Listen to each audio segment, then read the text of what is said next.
أعوذ بالله من الشيطان الرجيم بسم الله الرحمن الرحيم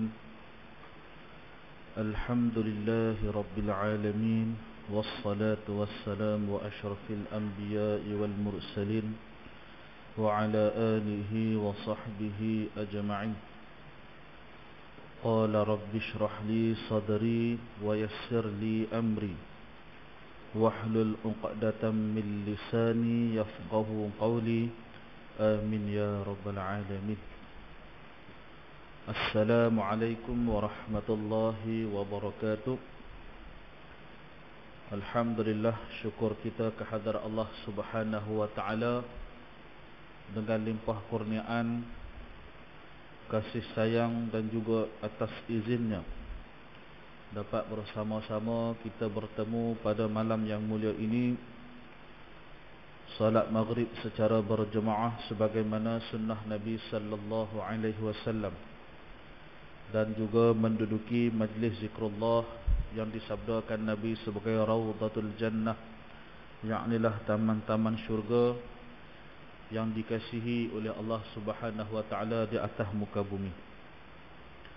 Atas maksud yang demikian, insya-Allah pada malam ini kita akan menyambung kuliah kita pada muka surat 19 pada perenggan yang kedua.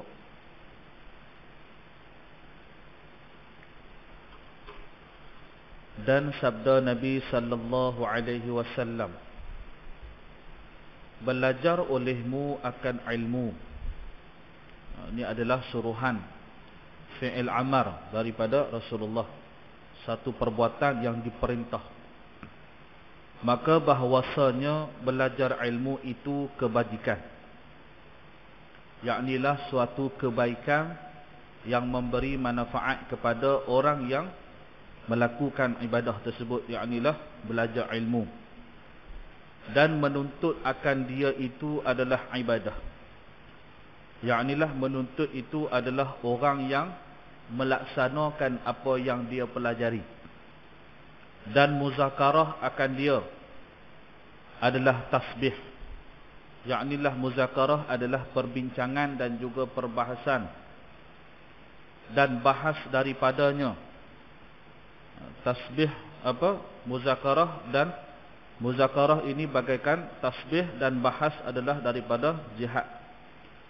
Bahas ini adalah daripada sudut dia mensyarahkan, mengembangkan ilmu. Itu yakni seperti perang sabil, yaknilah fi sabilillah, dan mengajar akan dia bagi orang yang tidak tahu itu adalah sedekah. Maka bila mana Rasulullah sallallahu alaihi wasallam memerintahkan kita bagi belajar, antara kelebihan bagi belajar itu adalah memberi kebajikan ataupun manfaat kepada orang yang mengaji. Bila dah mengaji, maka dia meneruskan pula dengan adab, yaknilah mengamalkan ilmu yang dia belajar. Ada ilmu dia belajar, dia cuma memenuhi buku nota. Ada yang lebih baik lagi adalah adab, yaknilah daripada buku nota itu dia keluarkan menjadi sifat. Makna kata ilmu tu tadi dizahirkan melalui diri dia, maka ianya akan menjadi ibadah. Dan muzakarah ini adalah perkara yang penting di dalam ilmu, kerana bila mana kita melaksanakan muzakarah, ada orang dia kadang dia terkeliru dengan debat. Debat dengan muzakarah ni dia tak sama. Muzakarah ini dia melakukan sedikit perbincangan mengenai satu hal, yang mana kalau awak nak setuju, awak setuju, awak tak setuju, sudah. Kalau debat, dia nak mencari satu jawapan, kok mana pun ikutlah jawapan tu. Kalau awak tak setuju, awak berada dalam golongan minoriti. Jadi kalau orang yang ikut kepada ijma' dan orang yang mengikut kepada perbahasan yang dibawa oleh sekelompok ulama yang lebih besar, yang inilah ulama yang muktabar, tu bahagian debat. Tapi kalau muzakarah ni orang biasa pun boleh. tak ada masalah. Contoh, tuan-tuan yang mulia balik rumah. Katalah malam ni mengaji tentang rukun iman. Jadi balik-balik rumah tu, panggil anak-anak, panggil bini, mai kita duduk sat 5 minit, 10 minit, kita muzakarah iman. Anak sulung, apa yang kamu faham tentang iman? Isteri pertama, apa kamu faham tentang iman? Isteri kedua, faham apa pasal iman? Yang ayah mengaji tadi, iman ni macam ni, macam ni, macam ni. Itu muzakarah. Jadi kalau muzakarah ini umpama dia bertasbih ataupun berzikir. Muzakarah ni tuan-tuan yang mulia, dia tak perlu nak susah-susah. Cukup sekadar kumpul ahli beranak kita, muzakarah tentang adab tidur, muzakarah tentang adab tandas, muzakarah tentang adab berkawan, muzakarah tentang adab bermain. Cukup dah untuk membina generasi keluarga yang berakhlak mulia. Itu muzakarah. Melakukan satu sedikit perbincangan bersama keluarga. Sehari sekali tak apa dah. Waktu malam berkumpul. Di samping dapat meningkatkan rasa hormat kepada seorang ayah, juga dia dapat membantu anak dan isteri dia dalam mengetahui benda-benda yang asah dan ringkas. Pada akhir bulan 1 yang lepas, saya dan sahabat-sahabat ada buat ziarah ataupun street dakwah di Taman Tasik Taiping. Kalau tuan-tuan perasan, dekat bahagian yang orang naik basikal tu, yang panjang tu, depan dengan Hotel Flamington. Kami pergi ziarah tu, antara tujuan dia adalah kami nak menyantuni anak-anak muda yang melepak. Kami tak nak tangkap orang, pasal tak ada keizinan untuk menangkap pada hari tersebut. Kalau diberi kuasa menangkap, tangkap dah lah. Tapi pada hari itu, pihak pegawai kata melakukan ziarah saja. Yaknilah, kalau nampak perbuatan tak elok ni, kita larang je lah. Jangan duk ambil IC pun. Macam biasa kita minta IC, kita rekod, panggil pejabat agama. Pergi pejabat agama, buat perjumpaan, kaunseling, rekod. Dia ni ada dalam apa? Ada dalam rekod pejabat agama. Jadi kami PP tu, kami buat kuis. Kuis ringkas-ringkas. Kami letak dalam satu tabung. Ada banyak kertas, pilih dalam tu. Soalan yang mudah-mudah. Antara yang mudah-mudahnya adalah, saya ni pula jenis perangai suka cari anak-anak remaja yang datang dengan ibu ayah. Tujuan dia apa? Tujuan dia bila kita tanya dekat anak dia, mak dengan ayah dia boleh tengok, boleh perhati anak dia ni tahu tak tahu, cerdik tak cerdik. Itu antara tujuannya. Jadi ada satu kelompok keluarga ni, saya minta izin ayah dia. Assalamualaikum tuan, kami dari Pejabat Agama Islam Taiping, kami ada buat ziarah. Boleh kami nak minta masa lebih kurang dalam 3 ke 5 minit untuk kami buat kuis kepada anak-anak cik. Dia kata, dari mana tadi? Dari Pejabat Agama. Tak apa, boleh. Dia bagi izin, maka ada 2 anak teruna, 1 anak dara. 3-3 kita bagi. Hak anak teruna 2 orang tu, alhamdulillah lah, boleh jawab dengan baik. Cuma anak perempuan, anak dara tu, dia dapat soalan berkenaan dengan apakah itu i'tidal. Maka dia tak dapat jawab i'tidal tu apa. Maka pak dia muka dah lain lah. Pak dia tahu, mungkin pak dia mengaji, sebab pak dia orang lama mesti tahunya. Maka anak perempuan dia yang sekolah menengah ni tak tahu apa itu i'tidal. Sehinggalah kita bagi clue sampai kan pak dia kata, kalau tak boleh jawab ni, ayah tinggal tang ni nah. Pak dia kata begitu. Jadi bila kita buat macam tu, baru ayah dia tahu bahawa anak dia ni tadi, walaupun dia hantar belajar, walaupun dia hantar sekolah, masih ada asas-asas yang dia tak berapa cekap. Tu sebab pentingnya muzakarah keluarga. Kita kadang tengok anak bentang sejadah, tak apa, semayang dah. Tapi macam mana anak baca, macam mana anak rukuk, macam mana anak laksana semayang, kebanyakan ibu bapa merasakan mereka sudah pandai. Itu yang bahaya. Bila mana merasakan anak sudah pandai, rasa tu tak boleh. Dia kena pastikan anak tu sudah pandai. Sama juga macam anak nak nikah. Jangan duk rasa macam anak tu boleh dah nikah. Jangan rasa. Kalau rasa macam anak boleh dah, tu yang besok berkahwin jadi banyak masalah. Kerana dia belum benar-benar dipersiapkan untuk menjadi suami atau isteri orang. Jaranglah kalau ibu dan ayah ni dia akan selidik anak dia betul-betul. Kalau macam ayah saya dulu, jangan. Saya habaq kata nak nikah, di interview tu macam dia yang nak juru nikah kan. Dia nak pastikan anak dia ni nikah memang betul-betul layak nikah dah. Padahal dia tahu, bukan dia tak tahu anak dia mengaji agama. Saya kat rumah, kitab bab jimat pun ada. Tuan-tuan jangan main. Jimat pun berlambak kitab untuk kita belajar bagaimana yang dianjurkan oleh Islam. Maka ibu dan ayah kebanyakannya bila nampak anak dok keluar laki perempuan, dia kata tak apalah hang ni pergi menikah lah. Jadi dia melepaskan anak dalam keadaan dia tak tahu anak ni sebenarnya dah sedia ke belum untuk nikah. Cara burung pun anak nak terbang, dia latih anak dia cukup-cukup untuk dia pastikan anak dia boleh terbang, cari makan sendiri.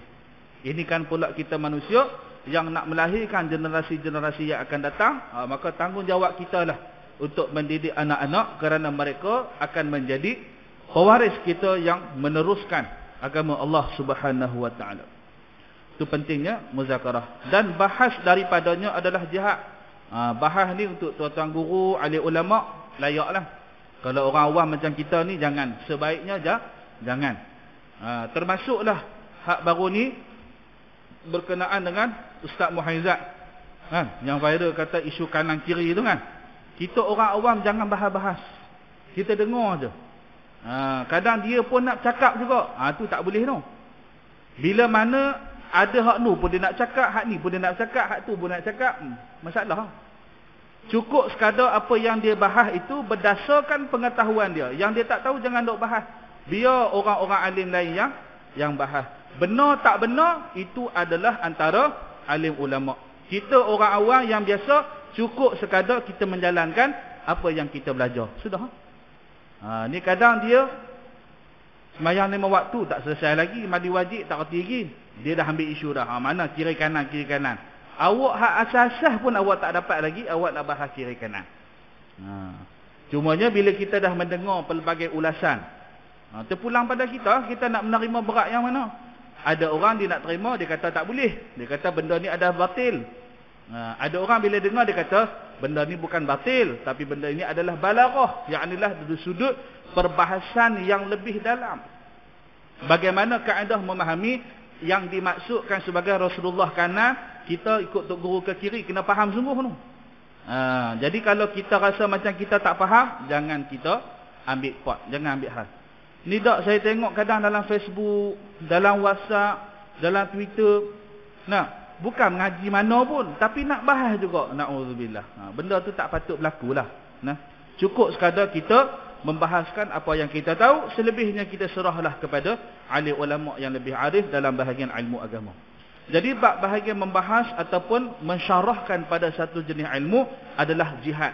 Sebab mensyarahkan ini dia telah pun mengembang-ngembangkan. Contoh kitab Minhajul Abidin. Dalam kitab Minhajul Abidin yang dikarang oleh Al-Imam Al-Ghazali, ada beberapa lain ulama yang mensyarahkan kitab tersebut. Dia ambil kitab tu, dia buat keluar, dia keluarkan lagi satu kitab. Kitab itu adalah syarahan yang asalnya daripada Minhajul Abidin. Itu contohnya. Maka ilmu tersebut dia akan kembang. Itu sebab dia umpama jihad. Dan apabila mengajarkan pula satu-satu ilmu kepada orang yang tak tahu, orang tu dia tak tahu. Contohnya macam hari tu saya ambil satu kes, dia ni mengandung luar nikah dah 7 bulan. Dah menikah, dah mengandung 7 bulan, jadi nak menikah. Mula-mula tu kita tak tahu, tapi dia desak kita untuk nak menikah tu secepat mungkin. Kita kebiasaan kalau nak menikah secepat mungkin tu kita akan tanyalah, pasal apa? Kalau awak ada kes-kes tertentu, maka kita boleh bagi keizinan. Kita cuba masukkan awak punya nama. Tapi kalau awak tak ada kes-kes yang kecemasan, kita terpaksa letakkan awak dalam fail yang ikut turutan. Itu kaedah kerja dia. Maka dia tak mau cerita lah sekali, tanya. Rupanya dia kata saya 7 bulan dah Ustaz. Baru dia nak terus terang. Maka bila orang yang dah berzina nak nikah, ada satu benda yang kita kena pastikan sebelum dia nak nikah. Sebagaimana ayat Al-Quran daripada surah An-Nur ayat yang ke-8. Tuan-tuan tengok baca. Bagi laki-laki yang berzina dan perempuan-perempuan yang berzina, haram bagi mereka menikah. Hak zina ni tadi, hak dua orang ni, ataupun mereka ni tak zina sama sendiri. Hak ni kaki zina kot sana, hak ni kaki zina kot ni. Tapi dua-dua kaki zina. Nak nikah haram. Adakah tak sah? Sah. Perbuatan tu haram. Contohnya kalau kita, na'udzubillah bukan kita lah, orang lain, dia semayang fardu, tapi dia semayang di akhir waktu. Contoh, dia semayang maghrib, tapi dia semayang pukul 8.40 baru dia nak semayang. Mungkin lagi 2-3 minit nak masuk Isyak. Semayang dia sah, perbuatan dia haram. Dia macam tu. Maka dia apa nama ni? Dia pun muka tak sedar. Dia kata, tu macam mana Ustaz tak boleh nak nikah ni? Jadi sebelum dia teriak, sahabat wawai. Dia kata bukan tak boleh nikah, tapi mengikut fahaman daripada ahli ulama, awak nak nikah mesti kena taubat dulu. Awak dah taubat dah? Dia kata saya taubat dah Ustaz. Laki tu taubat dah. Taubat dah Ustaz. Jadi kalau awak dah taubat, cuba awak baca kat saya. Apa niat solat taubat? Terkebir-kebir dia. Lepas tu baru dia mengaku, dia kata, sebenarnya saya tak solat taubat lagi Ustaz. Nak kena korek macam tu baru nak mengaku. Itu masalah. Dia tak mau terus terang dengan kita. Maka kita pun ajar dia. Dia tak tahu. Kita ajar dia benda yang simple. Niat semayang saja. Maka dia balik rumah, dia melaksanakan apa nama dia salat taubat, maka dia pun boleh nikah, melahirkan keturunan untuk apa? Untuk berjuang dalam agama Islam. Maka kita hak sini dapat tak? Dapat.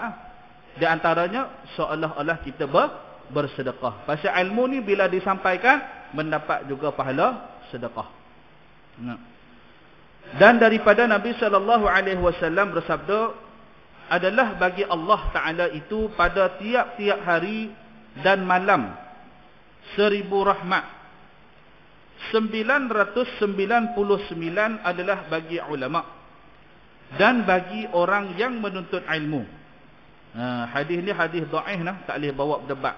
Nak amal boleh, tak ada masalah.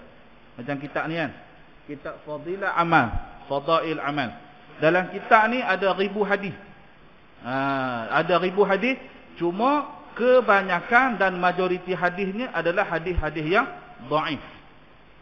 Jadi hadis dhaif ni sana Ustaz, boleh diguna pakai dengan beberapa syarat. Dia ada 5 sebenarnya syarat dia. Di antaranya adalah hadis dhaif yang ada sokongan daripada hadis yang hasan ataupun hadis yang sahih. Kalau contoh ada satu hadis tu dia dhaif tapi dia tak ada sandaran.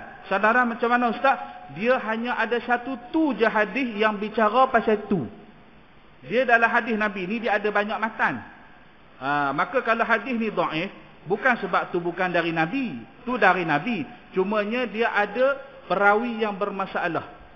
Mungkin perawi yang berdusta, mungkin perawi yang tapi kalau perawi yang dusta tu kita panggil dhaif berat adalah hadis tu. Mungkin ada terputus sanad, mungkin ada perawinya ataupun orang yang meriwayatkan hadis tersebut orang yang lemah ingatannya, maka hadis tersebut dia jadi dhaif. Cuma dia kena tengok dalam sudut hadis lain, ada tak hadis lain yang seangkatan, yang lebih kurang nak seumpama dengan dia, yang mampu menyokong belakang dia supaya amalan supaya hadis ini boleh dijadikan amalan. Tu antara syarat pertama. Yang kedua adalah tujuannya untuk beribadah. Tujuan dia untuk beramal. Kalau nak bawa berdebat, kalau nak bawa berhujah, kalau nak bawa dalam kitab-kitab besar tak boleh. Itu antara syarat-syarat bagi mengamalkan hadis yang dhaif. Yang tak boleh hadis maudhu'. Kalau hadis maudhu'i tak apa. Hadis maudhu'i ini adalah kaedah untuk penterjemahan hadis. Tu kena faham sikit. Dia beza sikit je, dia dah benda lain dah. Hadis maudhu'i itu adalah kaedah daripada penterjemahan hadis. Adalah bagi Allah Subhanahu wa taala tiap-tiap hari dan malam itu Allah Taala bagi 1000 rahmat. 999 adalah bagi alim ulama dan bagi segalanya orang yang menuntut akan ilmu. Dan rahmat yang satu, hak tinggal satu itu adalah bagi segala yang manusia yang lain daripada mereka itu. Rahmat Allah Ta'ala ini ada 1,000 yang Allah Ta'ala turunkan satu malam. Setiap malam 999 dibahagikan di antara ahli ulama dan orang-orang yang menuntut ilmu agama. Dan satu lagi itulah yang dibahagikan kepada manusia-manusia selain daripada yang disebutkan tadi. Dan sabda Nabi sallallahu alaihi wasallam, al-ilmu khazainun. Ilmu itu ada beberapa bendaharaan. Ilmu itu ada beberapa bendaharaan. Mafatihuha as-su'alu. Maka anak kuncinya pun bertanya. Fas'alu, tanya olehmu, fa innahu yu'jaru fihi arba'atun. Maka bahwasanya diberi pahala akan 4 jenis manusia. As-sa'ilu, yaknilah orang yang bertanya. As-sa'ilu, orang yang bertanya. Wal-alimu, orang yang alim-alim. Wal-mustami'u, yaknilah orang yang mendengar-dengar. Wal-muhibbu lahum, dan yang keempat, orang yang cinta kepada yang 3 orang ni tadi. Yang pertama tu as-sa'ilu. As-sa'ilu, orang yang bertanya ini adalah merujuk kepada orang yang sedang berada di dalam menuntut ilmu. Ni makna as-sa'ilu, orang yang tengah berada, tengah menuntut. Contoh, dia tengah ada kat madrasah, dia tengah ada dekat universiti, dia tengah ada kat pondok. Ni yang pertama. Yang kedua adalah bila dia dah jadi ahli ulama, dia dah jadi orang besar dah. Maka 4 orang ini adalah orang yang dikasihi oleh Allah. Yang ketiga, wal mustami'u, orang yang dengar saja. Dia tak amal, dia tak tulis, dia tak ada kitab, dia tak ada apa dia dengar saja. Masuk tak masuk, kiri kanan tu cerita lain. Tapi dia mendengar. Dia suka dengar orang mengaji, dia suka dengar orang ceramah, dia suka dengar orang zikir. Ni orang yang suka mendengar. Amal belum. Dan juga orang yang kasih akan mereka. Yang ni dengar pun tak. Dia kuliah agama ni dia tak berapa minat. Dia masuk je dia tidur, dia masuk je lena. Maka dia cukup sekadar menjadi orang yang kasih kepada hak 3 orang ni tadi. Siapa dia? Orang yang mengaji agama. Jangan duk hina orang pergi mengaji pondok. Jangan duk hina orang yang mengaji agama dan sebagainya, kerana mereka ini rezekinya adalah termasuk dari kalangan orang yang dah dijamin. Tara anjing yang kurap, Tok Guru saya kata dulu, anjing kurap pun Allah Ta'ala tak izinkan dia mati kebuluran. Ini kan pula kamu yang bakal menjadi pejuang agama. Maka bermula dari saat itu, kita yakinlah bahawa Allah Ta'ala telah menetapkan rezeki, cuma kita nak petik saja. Buah-buahan tu semua dah ada depan mata dah. Tinggal nak petik daripada tumbuh-tumbuhan yang tersebut. Walaupun saya alhamdulillah tak pernah lah masuk sekolah menengah, tak pernah. Saya daripada mengaji tradisional ni, kemudian ambil SPM pun ambil sendiri je, kemudian masuk universiti, semua bahagian pengajian agama, dan alhamdulillah dapat juga mengaji bahagian sains sikit, iaitulah bahagian kaunseling dan psikologi Islam. Itu pun ada bahagian Islam juga. Tapi dari sudut rezeki dan pekerjaan, saya alhamdulillah Allah Ta'ala pernah izin saya bertugas sebagai pegawai bank. Entah celah mana dapat pegawai bank, wallahualam. Nak kata pandai matematik dalam SPM pun tak, belajar matematik kat universiti pun tak juga, dulu mengaji kos kewangan pun tak juga. Tapi dah Allah Ta'ala kata dapat tu dapat. Walaupun bekerja lebih kurang setahun lebih je, tapi dapat jugalah merasa. Kalau orang tanyalah, awak dulu mengaji Quran, mengaji kitab, kerja apa? Takkan mengajak jadi ustaz je. Saya boleh kata saya mengajak jadi ustaz ni lah. Sebelum ni saya bukan mengajar jadi ustaz dan sebagainya. Saya juga pernah bekerja sebagai orang yang biasa pernah bekerja. Tak ada masalah. Cuma kaedah kehidupan yang saya ambil sekarang adalah kehidupan yang saya lebih suka, saya lebih selesa, dan saya lebih rasa dirahmati oleh Allah Ta'ala. Sebab dulu memang kerja bank ni tuan-tuan, duit memang banyak. Tapi hak pertamanya syubhah. Itu yang pertama, syubhah. Siapa nak kerja bank, kerjalah, tak ada masalah. Cumanya yang pernah saya sembang dengan Ustaz Abdullah Khairi dulu, dia kata kalau boleh carilah kerja lain. Sebab pendapatan dalam bank ni banyak yang syubhah. Siapa kita ikutlah dia punya nasihat dia, kita pun keluar. Dan alhamdulillah saya pun minta doa dari ayah saya. Ayah saya pun doa, ya Allah, kau bagilah pekerjaan kepada anak aku ini dari sudut pekerjaan yang dia semakin dekat kepada engkau, ya Allah. Alhamdulillah. Kita minta doa ayah, kita minta nasihat tok guru, Allah Ta'ala lorongkan. Jangan duk risau berkenaan dengan rezeki. Tak pernah lagi lah kita dengar tok guru ke ustaz mana ke mati kebuluran ke apa, tak pernah. Alhamdulillah. Jadi orang yang berada dalam suasana ilmu ini, Allah Ta'ala sentiasa memberi rahmat dan kasihnya. Dan kata daripada Abu Darda, al-alimu wal muta'allimu, bagi orang yang mengajar dan orang yang belajar, syarikani fil khair, maka syarikaini daripada perkataan syirkun, yaknilah berkongsi. Berkongsi, bersekali. Itu yang dia tulis ni, bersekutu. Syarikani fil khair, mereka ni berkongsi di antara kebaikan. Orang hak mengajar dengan orang hak mengaji ni, mereka ni share sama-sama rahmat Allah Ta'ala. Wasairun nas, pada kebajikan dan sekalian manusia. Hamajun la khaira fihim, dia berhenti tak betul ini. Wasairun nas hamajun la khaira fihim. Jadi terjemah dia, orang yang alim dan orang yang mengaji ini, dia sama-sama berkongsi pada kebajikan. Tu dia berhenti kat situ patutnya. Dan sekalian manusia. Sekalian manusia ni dia nak sebut kat sini adalah wasairun nas. Orang hak selain daripada hak depa-depa ni adalah seperti hamajun la khaira fihim. Seperti lalat di atas muka binatang, tak ada faedah pada mereka. Tu dia berhenti situ sebenarnya. Jadi orang hak mengaji agama ni, mereka ini berkongsi pahala di sisi Allah Subhanahu Wa Taala. Dan orang yang tak pernah mengaji dan orang yang tak pernah mengajar, mereka ini di hadapan Allah umpama lalat di atas muka kuda.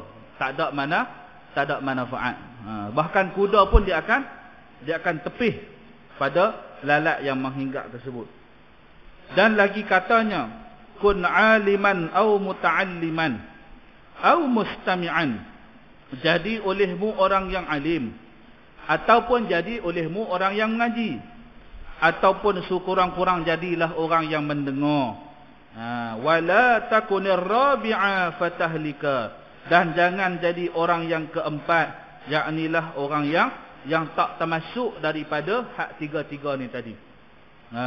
Patutnya kalau kita dengar hadis yang di atas tadi, dia kalau orang yang keempat ini, orang yang dia tak mengaji, dia tak alim, dia tak serbetak lah senang cerita, tapi dia sayang pada orang-orang ni. Dia sayang.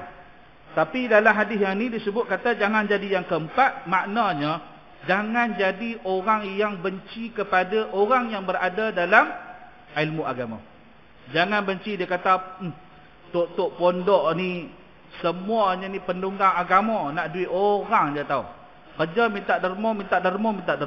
Saya benda itulah yang membuatkan telinga rasa mendidih. Kalau orang marah ke orang maki, kita tak mendidih telinga. Tapi hina tok-tok guru ni, Allahu Akbar. Telinga ni dia rasa panas satu macam. Sedangkan besok kalau dia meninggal, dia mati, waris-waris dia bukan cari kawan-kawan dia. Waris dia akan cari hak duk mengaji itulah. Nak cari budak tahfiz lah, baca Quran kat rumah dia. Nak cari imam masjid lah, baru nak buat tahlil kat dia. Sedangkan masa dia hidup dulu, dia antara orang yang kuat melawan orang-orang yang berada dalam suasana agama. Dan yang paling tak boleh terima kalau orang alim menghina orang alim. Itu paling tak boleh terima sekali. Seperti mana berlaku satu kali itu, satu orang pensyarah di universiti. Satu orang pensyarah di universiti, dia menghina satu tuan guru ataupun ulama besar Nusantara. Nama dia kita panggil Syekh Ahmad. Nama panjang dia Syekh Ahmad Syekh Ahmad Al-Fatani. Jadi Syekh Ahmad Al-Fatani ini adalah orang yang mengarang pelbagai kitab, di antaranya kitab Tauhid Faridatul Faraid. Jadi ada satu kitab tu dia kata kitab Syekh Ahmad ni sesat pasal Syekh Ahmad ni sesat. Berani dia kata Syekh Ahmad ni sesat. Sedangkan ulama Nusantara dahulu adalah orang-orang yang cukup hebat. Sebab kadang-kadang ada di kalangan ulama Nusantara, dia bukan sekadar Al-Fatani, Al-Kalantani, Al-Falimbani dak, Al-Makki pun ada. Al-Makki ni bukan hak orang kena maki tu. Orang yang mengajar, orang yang mengaji dan mengajar di Masjidil Haram. Bukan kata orang Melayu kita ni datang mengaji saja, tak. Dia jadi tok guru, hak yang ngaji dengan dia tu ulama-ulama Arab. Tu ulama Melayu kita dulu. Orang hak duk hina ni, dia pergi masjid haram orang tak kenal. Tapi ada hati nak menghina tuan guru hak lama-lama. Jadi teringat pada satu cerita berkenaan dengan Syekh Ahmad Al-Fatani ini.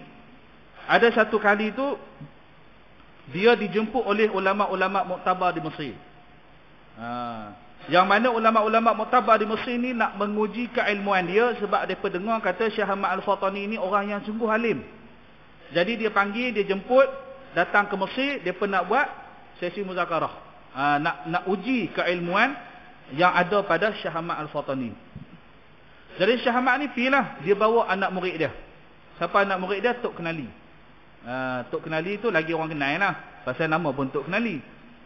Jadi dia bawa Tok Kenali. Tok Kenali ni adalah juga orang yang alim, anak murid pada Syekh Ahmad Al-Fatani. Sampai ke Mesir, lebih kurang 3 hari sesi muzakarah. Tok Kenali pun masuk sekali. Tok Kenali pun masuk sekali. Lalu Tok Kenali ni dia dengar muzakarah hari pertama. Apa yang ditanya pun dia faham, apa yang dijawab pun dia faham. Tu Tok Kenali. Yang hari kedua dia kata, apa yang dibicarakan aku tak faham, apa yang dijawab pun aku tak faham. Tak berapa dah, ada dah bab-bab yang aku keliru dan aku tak faham. Hari ketiga, segala yang dibicara, yang ditanya dan yang dijawab, semua aku tak faham. Tu kehebatan ilmu Syekh Ahmad Al-Fatani. Sedangkan keilmuan Tok Kenali ketika itu adalah mufti di negeri Kelantan. Bukan mufti lah cerita lain. Ni mufti hak dulu punya, ulama dulu. Dan katanya Al-Fadil Ustaz Azhar Idrus, salah satu ulama muktabar juga di Malaysia dalam bahagian usul fiqh, dia kata kalau ada satu orang di Nusantara ni yang mengaku dia alim macam mana alimnya Tok Kenali, orang tu gila. Bukan sebab kata orang tu gila pasal dia gila, tak. Pasal tak ada dah orang yang alim macam Tok Kenali tu, tak ada dah. Contohnya macam kalau ada satu orang dia masuk masjid, dia kata saya adalah dilantik sebagai Nabi. Kita kata apa kat dia? Gila. Pasal Nabi mana ada dah. Hang ni gila lah mengaku Nabi. Maka Ustaz Azhar Idrus dia kata, kalau ada yang mengaku alim sebagaimana alimnya Tok Kenali, gila dia ni. Mana kata tak ada dah kat Malaysia ni yang alim macam Tok Kenali. Maka apatah lagi dia punya Tok Guru Syekh Ahmad Al-Fatani. Sama juga macam kita duk mengaji Hidayatus Salikin, Sairus Salikin yang ditulis oleh Syekh Abdul Samad Al-Falimbani. Pun orang duk kata sesat juga. Awak ngaji pun tak pernah, kulit pun tak pernah buka, tiba-tiba awak kata sesat. Dia nak iktiraf kitab-kitab Arab, tapi kitab-kitab Melayu yang dikarang oleh ulama-ulama Melayu dihina. Tak boleh lah. Jadi jangan kita menghina alim ulama. Jangan hina alim ulama, jangan hina orang yang mengaji, dan jangan hina orang yang mendengar. Dia kata buat apa pergi dengar kuliah agama ni, tak ada faedah pun, dia kata buang masa. Na'udzubillah. Sedangkan kita tahu di dalam majlis ilmu ni, duduk saja pun dimohonkan oleh malaikat. Dalam sebuah hadis yang sangat panjang, malaikat ini dia berkumpul banyak-banyak. Berkumpul banyak-banyak bukan nak mendengar ceramah tu, tak.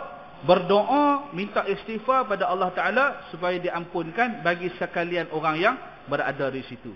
Sampai Rasulullah ditanya oleh para sahabat, ya Rasulullah, ada satu orang ni duduk ujung-ujung, dia duduk belakang-belakang, dia duduk tepi-tepi, hak tu pun termasuk ke? Rasulullah kata ya, dengan dia pun termasuk. Ya Rasulullah, ada orang yang mana datang ke masjid bukan tujuan menuntut ilmu, dia kebetulan ada, adakah dia pun termasuk? Rasulullah kata ya, dia pun termasuk. Dia ni datang masjid nak kutip hutang. Sebab ada orang ni dia berhutang dan dia dapat tahu kata dia ni sembahyang dekat masjid. Maka dia pergi masjid tu supaya mudah-mudah tak pergi kawan tu keluar masjid, senang kata, hang ni tak bayar lagi. Nah, RM20 minggu lepas hutang aku duit kopi tak bayar lagi ke dah. Jadi itu je niat asal dia. Tapi dia duduk juga dalam majlis ilmu, dia juga dapat keampunan daripada Allah Subhanahu Wa Taala. Itu sebab jangan main-main dengan majlis agama. Dan sabda Nabi sallallahu alaihi wasallam, "Man ta'allama baban minal ilmi." Belajar ia satu bab daripada ilmu. Satu bab. Contoh kalau bab fiqh, dia belajar bab taharah. Pandailah bab taharah, jenis air, istinja macam mana rukun dia, mandi wajib macam mana rukun dia, apa bacaan dia, apa yang sunat dia. Dia mengaji dalam satu bab taharah tu, habis dia mengaji. Minal ilmi liyu'alliman nas, dan mengajar pula dia kepada manusia. U'tiya sawaba 70 siddiqa, maka Allah Ta'ala memberikan kepada dia 70 siddiq. Dalam kitab Ihya tulis. Apa makna pahala 70 siddiq ni? Dia mendapat 70 orang-orang yang benar, 70 kebenaran, 70 cahaya, 70 penerang. Tu dia punya kelebihan dan rahmat yang dia dapat. Allah Ta'ala bagi dekat dia, buka kepada dia dadanya seluas-luasnya, 70 kebenaran akan masuk di dalam hati dia. Maka tu sebab kalau kita tengok kenapa tok-tok guru semakin banyak dia mengajar, semakin banyak ketakwaan dia kepada Allah Ta'ala. Dan yang seterusnya adalah tanbih, yaknilah peringatan. Tak dapat tiada bagi orang yang menuntut ilmu itu daripada membaikkan niatnya. Nak belajar agama, yang pertama sekali kena betulkan niat. Tajdik niat baik-baik, apakah tujuan aku nak mengaji. Tujuan nak mengaji ni tak banyak dah, satu saja. Yang paling mudah, yang paling simple, yang paling senang, iaitulah belajar kerana nak beramal, cukup. Nak mengajar, nak jadi ustaz, nak jadi tok guru, nak jadi orang alim, itu perkara yang ke-364.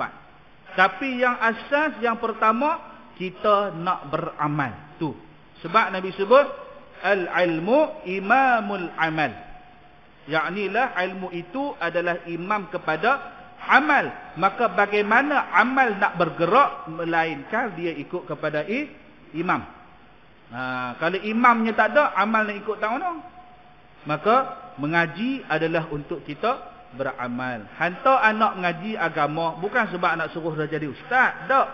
Walaupun anak kata, ayah saya nak jadi doktor, ayah saya nak jadi pelukis, ayah saya nak jadi sekian-sekian-sekian, ilmu agama yang ayah letak dekat kamu bukan supaya kamu jadi ustaz, supaya kamu menjadi hamba Allah Ta'ala yang bertakwa dan beramal soleh. Walaupun jual burger tepi jalan, tapi jual burger yang beriman dan bertakwa. Barulah dia mencari barangan yang halal, mencari barangan yang menyokong produk-produk Muslim. Dia menjual tidak menipu, tidak ada riba. Kemudian dia menjaga semayang, dia berbaik dengan pelanggan. Nampak? Benda yang simple. Adab hanya bila mana dia buat burger. Bayangkan kalau dia jadi pilot, kalau dia jadi doktor. Saya dulu ada satu pakcik, arwah dah pun. Pakcik ni dulu kalau tuan-tuan perasan dekat Kemuntin ni, yang lah ni dia bos catering. Pasal nak dekat Kemunting nak masuk ke Kampung Jannah. Kalau terus ni, tuan-tuan lalu Masjid Kemunting, lepas pada ke Masjid Kemunting ada kem askar tepi kiri. Masuk kanan ada bos catering, dulu nama dia Masa Catering. Masa Catering ni kalau tuan-tuan masuk ada klinik kesihatan. Klinik kesihatan sebelah dia ada kedai basikal Cina. Direct kedai basikal Cina tu kedai dia hujung ni. Pakcik ni buka kedai gunting rambut hujung ni. Kalau tuan-tuan siapa yang pernah pergi situ. Beriman dan bertakwanya pakcik ni bukan mengaji tinggi-tinggi dah. Tetapi kerana iman dan takwa daripada Allah, harga dia lebih murah daripada orang lain.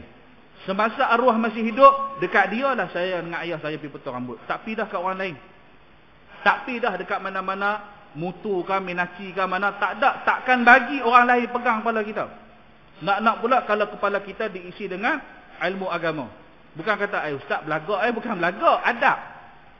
Adab. Bukan kata tak boleh, tak ada masalah, pergilah, tak dosa pun. Tapi dia cari orang yang nak pegang kepala kita ni, orang yang beriman dan bertakwa.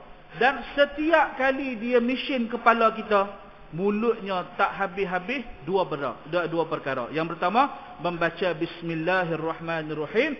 Dan yang kedua, dia akan berzikir. Tak seronok ke kita yang tengah duk potong rambut ni? Dia nak potong celah ni, bismillahirrahmanirrahim.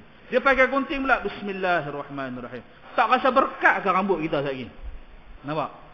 Walaupun tukang gunting rambut. Maka anak ni besok nak jadi apa? Terpulang pada hampa lah. Tapi ayah bagi didikan agama, bukan tujuan suruh jadi ustaz. Jadi ustaz tu bonus. Saya pun mengaji, saya tak mau jadi ustaz. Tuan-tuan tanyalah ayah saya. Ayah saya pun ada kuliah kat sini. Saya dulu menentang keras-keras ayah saya pergilah mengajar kat masjid, pergilah berdakwah, pergilah keluar. Saya tak mau. Pasal yang pertama saya rasa tak layak. Itu yang pertama. Dan yang kedua, saya tak reti. Saya tak pandai. Ayah saya dia pandai cakap. Kita ni faham seorang boleh. Tapi dipaksa. Sehinggalah satu saat saya baru faham kenapa ayah saya suruh mengajar. Di antara kelebihan mengajar adalah ilmu yang kita mengaji dulu kita tak lupa. Tapi bila mana ilmu tu dia terperuk, kitab tu simpan dalam mari sampai buka-buka, semut pun ada, belalang pun ada, macam-macam lah kitab kita ni. Rupa-rupanya ada iktibar ataupun ada pengajaran daripada kenapa ilmu tersebut perlu disampaikan. Jangan duk peram. Peram ni lagi dia jadi busuk. Tu ilmu. Ilmu ni kalau diperam pun jadi busuk kok. Busuk sebab dia tidak amal. Macam saya, antara ilmu yang Allah Ta'ala ambil sikit pada saya ni bahasa Arab. Dulu mengaji bahasa Arab, menulis pun boleh, bercakap pun boleh. Lah ni cuma pandai nak baca je. Tu pun kadang-kadang tersilap. Pasal nahu dengan sorak tu, nahu tak apa lagi, sorak. Dia dah mula dulu cayak, lah ni dia jadi kerah, dia jadi batu. Pasal nak cakap dengan siapa bahasa Arab? Nak cakap dengan pakcik jual nasi lemak pun tak boleh. Nak cakap dengan ustaz, paling-paling anak hantar gitu. Jadi ada ilmu yang bila tak dia amal, Allah Ta'ala akan tarik. Pasal aku bagi dulu hang tak guna. Maka bila mengaji adalah untuk kita beramal. Itulah asas di dalam kita mengaji. Sebagaimana sabda Nabi SAW, innamal a'malu binniyati. Sesungguhnya dengan amal itu adalah bermula dengan niat. Ni hadis ni pun panjang.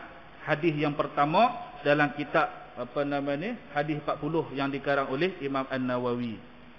Dan daripada Rasulullah sallallahu alaihi wasallam, kam min amili yutasawwaru bi surati a'malid dunya. Ada beberapa amal ini yang mana kita nampak macam amal tersebut untuk keduniaan. Kam min amali yutasawwaru bi suratin. Bi suratin ni nampak macam. Tu bi surah. Nampak macam amalid dunia, nampak macam amalan dunia. Wa yasiru bi husnin niyati min a'malil akhirah. Kemudian perbuatan tersebut dia jadi perbuatan yang baik kerana niat dia. Contoh, ayah dia kerja kilang. Kerja kilang bungkus tin sardin ataupun packing botol kicap. Nampak macam pekerjaan dunia.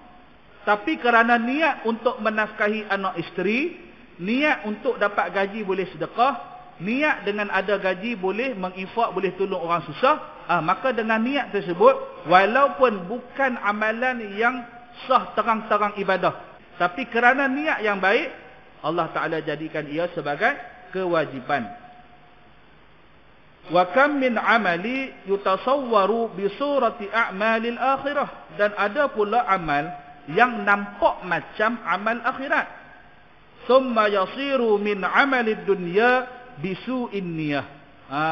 Lalu ia menjadi amalan yang istilah kita kata amalan keduniaan lah.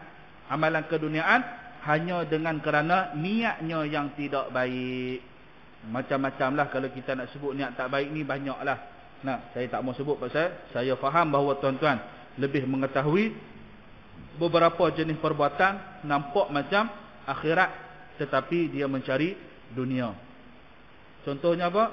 Macam yang disebut dalam kitab Tanbihul Ghafilin. Nah, bagaimana ada satu orang yang melaksanakan perkara agama tapi tujuan nak mendapatkan dunia. Contoh saya bagi tuan-tuan pernah pergi kedai mamak. Kedai mamak. Nah, kedai mamak ni kita pergi, tak pernahlah kita pergi kedai mamak yang tak ada tampai Allah Muhammad, tidak. Tak ada kedai mamak yang tak tampai Bismillahirrahmanirrahim. Tak ada kedai mamak yang tak tampai Allahu la ilaha illa huwal hayyul qayyum. Dapat hak mamak nampak warak sikit, wa may yattaqillaha yaj'al lahu makhraja, pun ditambai. Tuan-tuan masa order roti canai aneh sini tok cuba baca tak boleh dia baca. Jangan kata pekerja dia yang foreigner tu, hak tokek tu pun yang mana satu? Yang itu kah? Yang itu dulu atuk saya gantung, saya tak tahu apa. Pasal apa? Nampak macam ibadah. Duk gantung tu gantung ni, sedangkan kebersihan dia pun tak jaga. Kebersihan kedai dia pun tak jaga. Barang-barang yang dia beli. Ada beberapa kedai mamak yang mendapatkan ayam daripada tokek-tokek Cina yang kita tak tahu adakah benar ayam itu mati kerana disembelih, dan siapa yang menyembelih ayam tu. Kita tak tahu. Yang kita tahu dia punya sumber adalah daripada orang bukan Islam. Saya pun pernah tuan-tuan ambil part time kedai mamak. Dulu mengaji masa tahun 2014 dulu. Sambil saya mengaji kat Unicel, sambil tu saya ambil SPM. Jadi ayah saya cuma bagi sebulan dalam berapa saja, untuk lebih-lebih memang tak cukup. Jadi minta part time kat kedai mamak, tukang ambil order je. Kebetulan mamak ni dia pun jenis mamak yang tak ramai bekerja, dia pun ambil lah kita. Jadi saya duduk kat kedai mamak tu, pertama baru saya tahu rupa-rupanya dia bukan orang Islam. Tapi segala bismillah, segala Allah Muhammad, yang lawa-lawa kat rumah kita tak ada. Tapi bila diselidik-selidik, rupa-rupa dia bukan Islam. Pekerja-pekerja dia jangan tanya. Itulah amalan yang nampak macam akhirat, dirupakan sebagai rupa pekerjaan akhirat, tapi sebenarnya penuh dengan pendustaan untuk mengelabui mata. Contohnya lagi siapa dia? Ada rancangan-rancangan reality TV. Nah, pencetus ummah lah, da'i lah, apa kan? Tuan-tuan pun ada jemput seorang kan? Ada seorang kan? Betapa ramai hak daripada golongan ini yang membawa masalah kepada image. Saya tak mau sebut panjang-panjang lah.